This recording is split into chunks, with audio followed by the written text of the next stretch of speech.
Representative of Armenia, you have the floor. Thank you very much, distinguished colleagues. At the outset, I would like to thank the Polish OSCE chairmanship for leading the organization during the year and organizing this meeting. This year marked with enormous challenges for European security architecture. We continue to witness violation of our commitments, including the Decalogue of the Helsinki Final Act.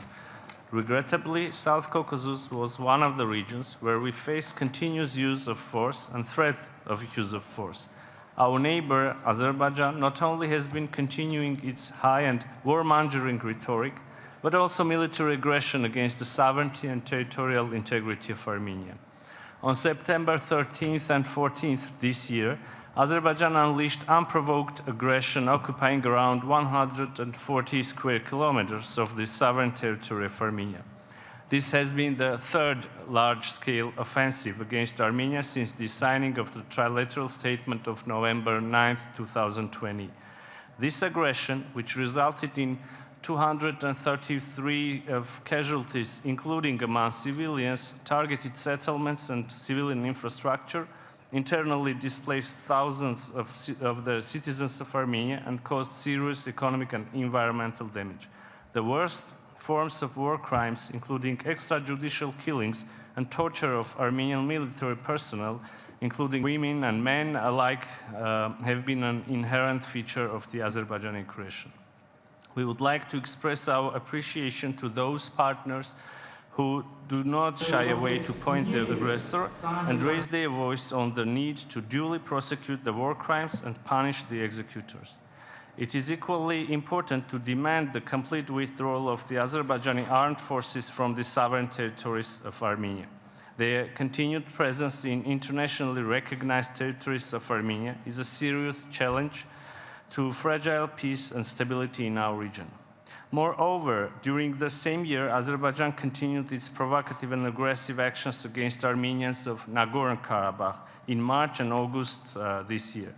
In blatant violation of trilateral statements, Azerbaijan in fact ethnically cleansed yet another settlement of Nagorno-Karabakh and tried to impede the functioning of the Lachin corridor, which is the way of life for more than 120,000 people. Ladies and gentlemen, under the current circumstances, it is difficult to contemplate achieving peace in a single part of the OSCE region. However, the government of Armenia has showed political will and has been taking decisive steps to open a new era of peace and stability in the South Caucasus. Despite the frequent provocations from the Azerbaijani side, we did not stop our talks on normalizations of our relations, unblocking all transport and economic links, delimitation and border security. Let me be clear here. Armenia is ready to proceed to unblocking of communications. One, Azerbaijan agrees that all roads should operate in full respect of our sovereignty, territorial integrity, and national legislation. The limitation process of our state border should not turn into an exercise of putting forward territorial claims against Armenia, and thus should be carried out on maps holding legal basis. In this regard, the agreements reached in Prague and Sochi this year, particularly the commitment to realize the delimitation based on the UN Charter and 1991 Almaty Declaration, will foster this process. We believe that the issue of rights and security of the people of Nagorno-Karabakh should also be comprehensively addressed. These issues have always been at the heart of the peace process led by the OSCE Minsk Group co-chairs. Dear colleagues, I would like to use this opportunity to express Armenia's appreciation and further support to missions deployed by the European Union and OSCE to assess and monitor the situation on the ground.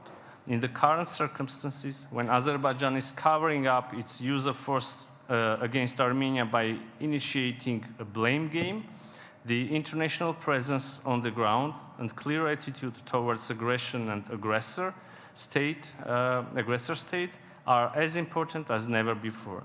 We continue to believe that the OSCE Minsk Group co-chairing countries, the OSCE mechanisms, with their accumulated knowledge and experience, can and should contribute to promoting stability and establishing lasting and durable peace in our region. Thank you. Thank you very much.